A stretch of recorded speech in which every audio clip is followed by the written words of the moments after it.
Hello, my name is Carlos Garces. I am originally from Cali, Colombia, and today we're going to be talking about a critical coaching issue. Before we start, I want to give you guys some background about myself. I'm 25-year-old, play football my entire life, and I moved to Ohio to play college in the United States. After I graduated college, I started my coaching career, and this was a year ago. At the moment, I am coaching for the Rochester Football Club in Rochester, New York, and I'm working with girls and boys under 13s and girls under 14s. I've had a positive experience with these two age groups, and I'm trying to get this critical coaching issue presentation in order to get better as a coach. I recorded myself coaching, and after reviewing the video I found out that communicating the exercise to the players in an effective way was the issue I was constantly running into. So by an effective way of communication, we can say that the message needs to be clear and easy for the receiver to understand. And in terms of football, the message needs to be on point and the instructions need to be clear enough in order for youth players to understand, keeping in mind that taking too long to explain these exercises might not be effective, as players can lose concentration easily. There are two or maybe 3 points that are making this issue come up over and over, and the first problem will be that I have a language barrier between myself and my players, and as I mentioned before, I am from Colombia, so my mother language is Spanish and English will be my second language. And I also played overseas in Germany for a year, and I also can speak German, so in my head is I find hard at times to express myself even when I'm coaching. So that will be one of the problems I'm running into. I also found out that forgetting to give instruction is giving me problems, as I find myself stopping the session to step in and actually give those instructions that I should have done before, and then rushing through explanations also have been a problem, and not explaining and demonstrating the exercises well enough for the players to understand. Now we're gonna watch a few clips of my coaching in order to have a better understanding of these problems.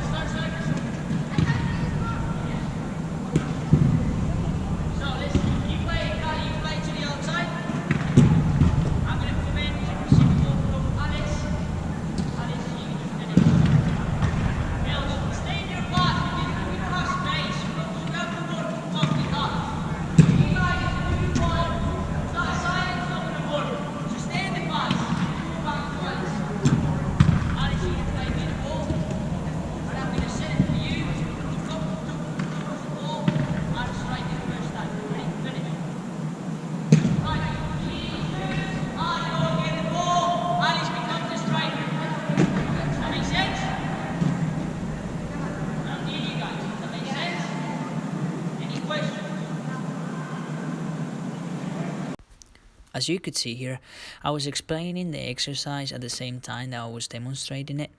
I was using one of my players to help me demonstrate, but she didn't understand me, and she was doing different movement that I was not asking her to do. So instead of coming in to receive the ball and strike it first time, she was going out wide and trying to get the ball wide. Now this created a misunderstanding in the other girls, so when everything started to go, it was not smooth enough and girls were going to different positions. It was actually messing the rotation up, and no, it wasn't as I said smooth enough. So right now we're gonna watch another video, and this time is gonna be the boys 2006.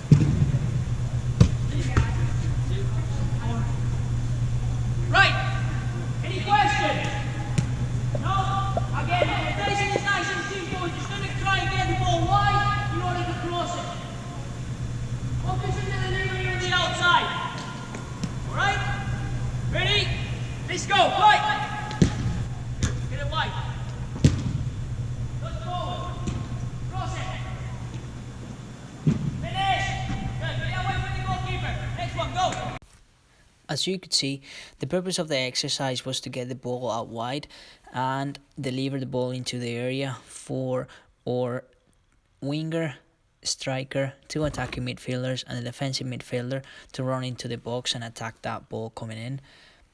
When I explained the exercise, I also did a demonstration with the first set of players and it runs smoothly, but as you just saw, the first time that we went, the players commit a mistake and first of all play the ball to the wrong player, and the two strikers are on the box as you can see in the picture. So not only they are not understanding what I am saying, but not understanding the demonstration. So this is causing problems because I find myself stopping the session and explaining things over and over. Listen up, we're going to play 3-minute games. 2 goals, winner stays in. So if you score 2 goals, it doesn't matter how much time is gone, you stay in. Right? Any questions? No? This is a 5v5 situation with 5 players on the outside playing as neutrals. What I can see in this exercise is that I was rushing through the instructions, so I forgot to tell the boys that the players from the outside playing as neutrals were not supposed to be playing the ball between each other. So as you can see now, they will play the ball to each other on the outside and I will have to stop the session and tell them that.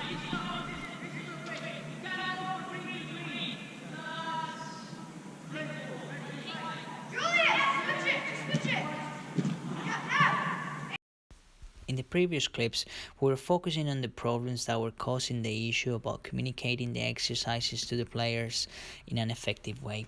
So what we're going to do next is we're going to be focusing on the strategies to solve this issue. I've put in place these strategies in order to get better as a coach and in order to solve the issue. So as I mentioned before, I coach at a team called Rochester Football Club. Within the club, we have a periodization system where we put together a session plan before every practice and we upload them online. Then after the session, we can review the session plan and make notes and changes to the plan. So what you can see in the pictures here, the session plan on the left is the session plan that I put together before I coach and before I recorded myself, and the session plan on the right is the session plan that I change after I coach. So you can clearly see there's more detail to it and there's more notes to it. So for example, in the 5v5 plus 5 small-sided game, I forgot to tell the players that the players from the outside are not meant to pass to each other. So I end up stopping the session and telling them that instruction. So after the practice, I went back to the session plan and wrote a little note reminding myself that I need to be telling those instructions to the players. So like this, I found out that this is really helpful because it's a way of reflecting about my coaching and what went right and what went wrong. It's also a great way to have a database about your coaching sessions, and having a better understanding of what's working and what is not. The other solution to the problems that I was running into is to enroll in coaching courses. So I'm coaching in the United States of America. So the US Soccer Association has a pathway to all the courses, starting with the grassroots program. So far, I've completed 2 in-person courses, one of them being a 9v9 course, one of them being an 11v11 course. The US Soccer Federation runs a D, a C, a V, and an A, as well as a pro licenses, like you can see in the picture. I found these courses really helpful because I'm a relatively new coach, and these courses have helped me with the communication with my players. They have also helped me to understand that my audience vary as the ages vary. For example, an 8-year-old has a shorter attention span than a 15-year-old, so my explanation to the exercises need to be faster and on point, because after a couple of seconds the attention of the kid is gone. So I need to make the most out of those small seconds that I have their attention in order to be effective in my communication with the players. So again, I found out that these courses are really helpful, and I am looking forward to keep enrolling into these programs to continue my coaching education. Within our club, we run professional development, which are basically a coach from the club taking the session and other coaches participating. And then after the session, the coaches will then give you feedback on what they think you can do better for your coaching. So this has been helping me with the communication, because it's giving me an understanding of how I can explain exercises, and it's giving me more confidence when I'm trying to talk in front of people. So overall, I believe this has been really helpful throughout my coaching career.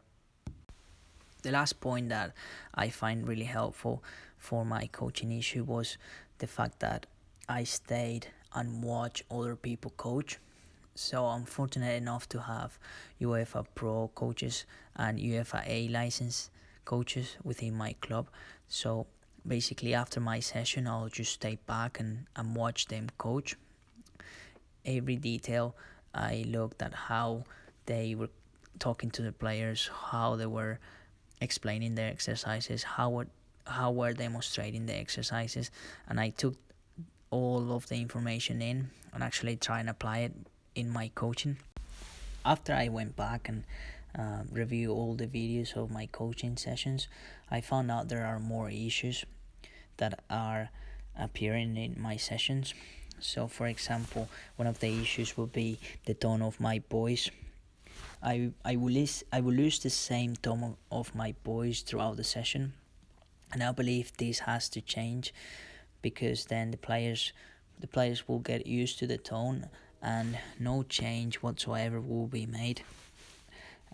Another issue that came across was that I was making exercises too complicated for the players that I had, and not only for the skills but also for the ages.